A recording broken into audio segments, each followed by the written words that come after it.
Alright, so we are down to total retail. So this is one that we've been sucking at. You can tell there's a lot of zeros. There's a lot of like $12, $3.25. Super shitty basically. But now what I want to do is show you how to get that number. It should improve over time.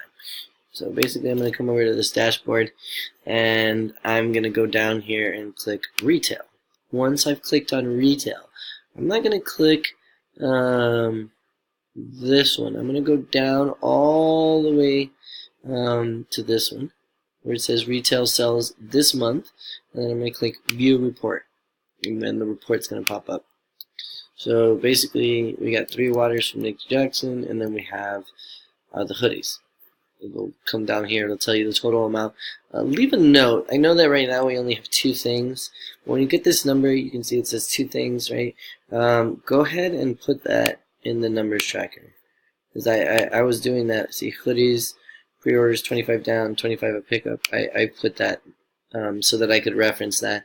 So we can see back in a couple of months, we'll see like this is where we started and then where we are and where we're going.